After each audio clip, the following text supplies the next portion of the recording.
Assalamualaikum warahmatullahi wabarakatuh. Perkenalkan, saya Muhammad Said Ramadan, selaku Ketua Kelompok 1 dari kelas B. Di sini saya akan memperkenalkan anggota saya, sekaligus kontribusinya. Yang pertama ada Andrian Arsila Malif Akbar, berkontribusi dalam pembuatan hierarki chart. Yang kedua, ada Gioni Darvia, berkontribusi dalam pembuatan konteks diagram dan ERD. Yang ketiga, saya sendiri, Muhammad Said Ramadan, berkontribusi dalam desain interface dan UML.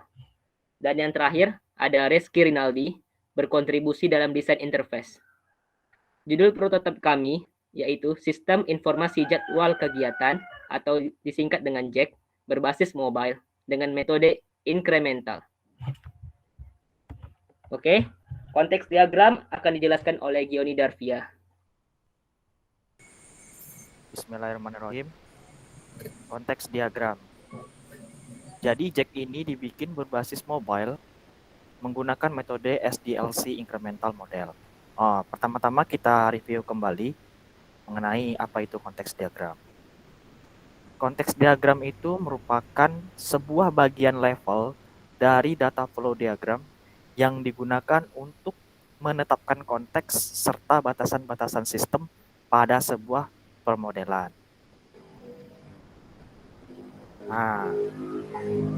Terdapat dua entitas di sini, yakni admin dan user yang dilambangkan dengan persegi panjang.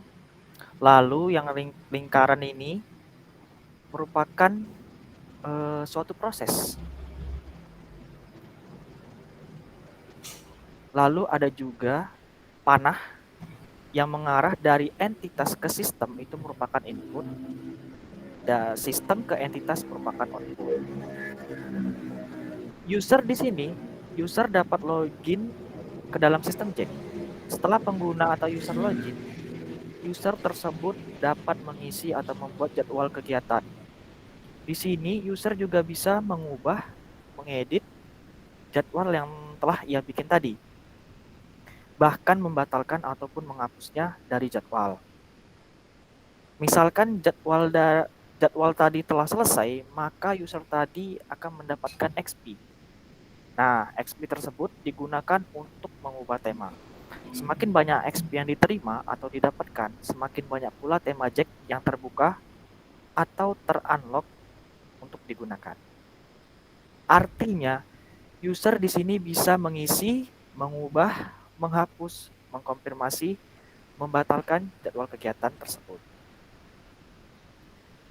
Setelah itu, dari sistem menuju admin.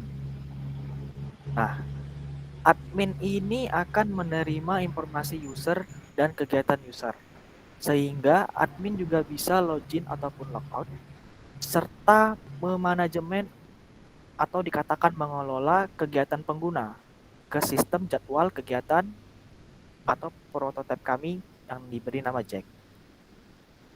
Dari sistem menuju ke user atau outputnya adalah si user akan mendapatkan history, notifikasi, tampilan jadwal kegiatan, tampilan perubahan jadwal kegiatan, tampilan jadwal terhapus hingga waktu kegiatan berjalan. Notifikasi di sini terdapat 3, yakni notifikasi pengingat, notifikasi penerimaan XP, serta notifikasi pembatalan.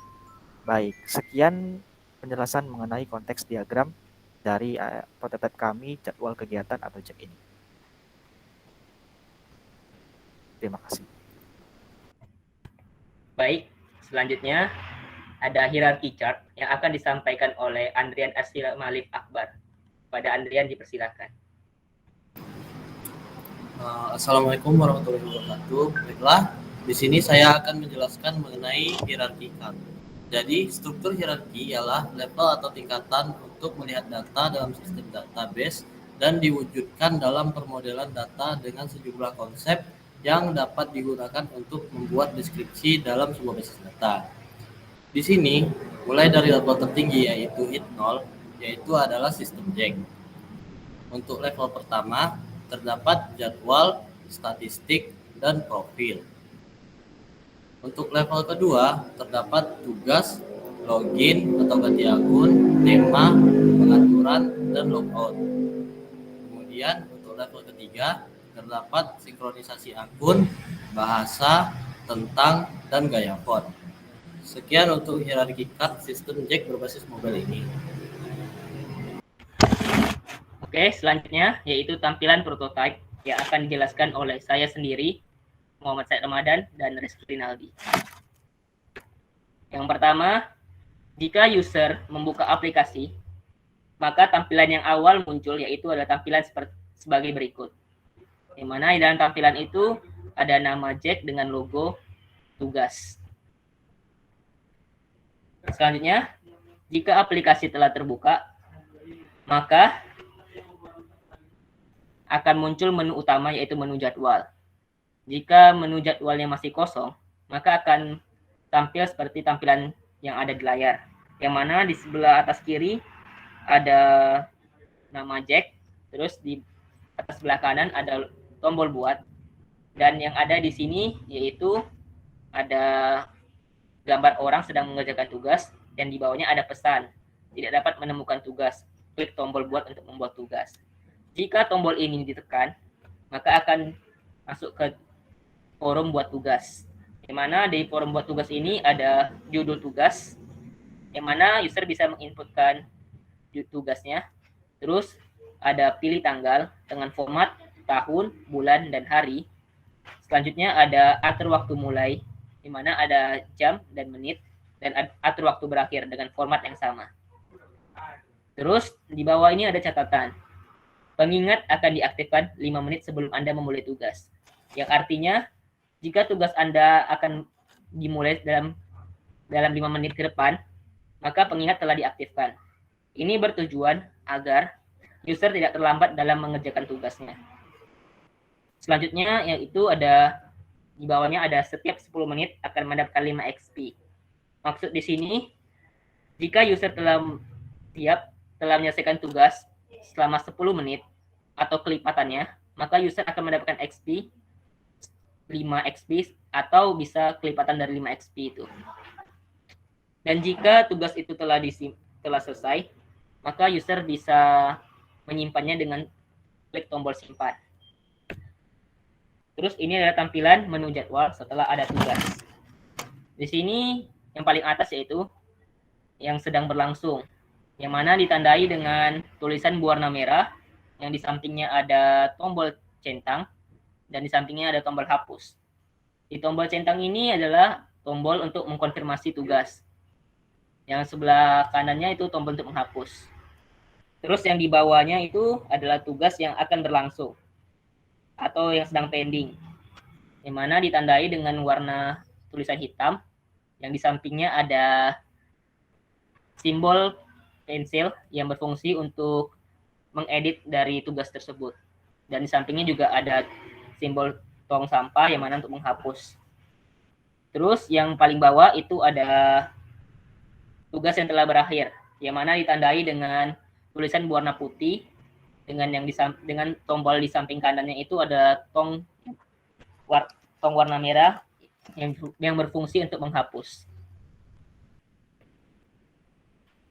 Terus jika user membuat tugas, tetapi tugas itu telah dijadwalkan kepada tugas yang lainnya, maka user akan mendapatkan notifikasi seperti tidak dapat menyimpan tugas. Terdapat tugas belajar RTL di waktu yang sama. Alasan kami membuat ini itu dikarenakan agar user bisa fokus terhadap tugasnya, tidak ada duplikat tugas. Oke, ini ada tampilan detail, yang mana jika ada tugas yang memiliki tulisan yang panjang atau susah dibaca, seperti yang ada di jadwal yang berakhir, yang bantu ibu mencuci P itu, maka user bisa saja menekan itu untuk mendapatkan detail tugasnya. Di sini detail tugasnya itu membantu ibu mencuci piring dengan tanggal, mulai, selesai, dan XP yang akan diterima user. Di sini adalah tampilan jika tugas akan dilaksanakan. Notifikasi akan muncul 5 menit sebelum tugas berlangsung. Oke, di sini jika user menekan tombol centang, maka user secara otomatis akan diarahkan ke dalam tampilan ini. Di mana tampilan di sini ada waktu tugas belajar FPS sebagai judul dari tugasnya. Terus di sini ada waktu tugas berlangsung. Di sini adalah waktu yang mana waktu mulai dikurang waktu berakhir. Maka muncullah waktu ini.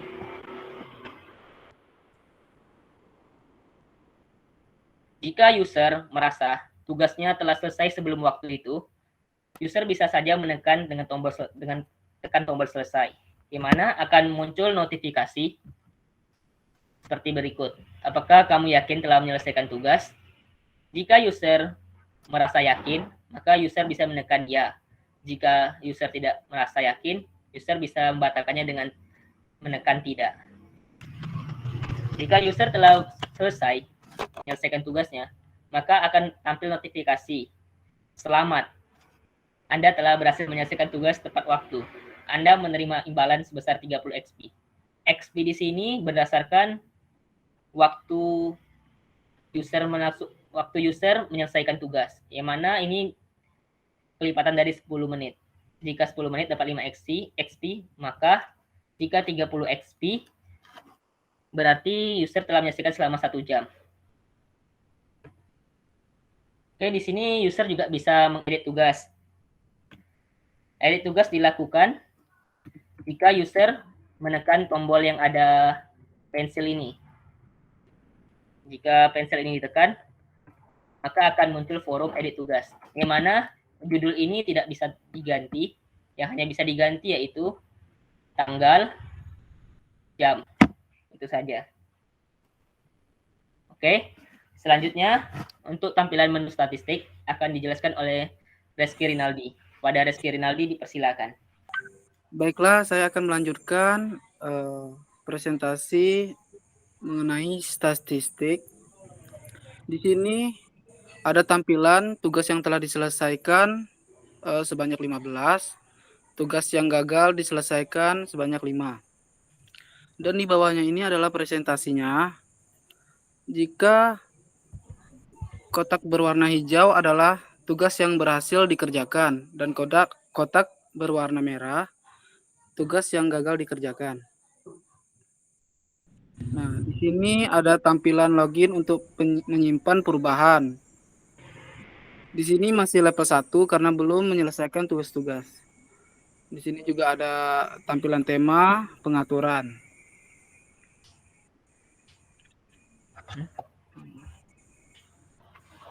Setelah login, maka akan muncul tampilan seperti ini.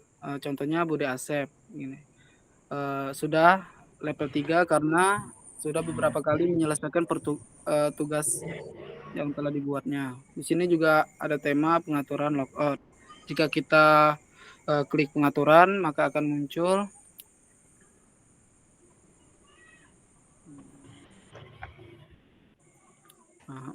seperti tampilan ini. Ada sinkronisasi akun, bahasa, gaya huruf, dan ini masih versi 1.0.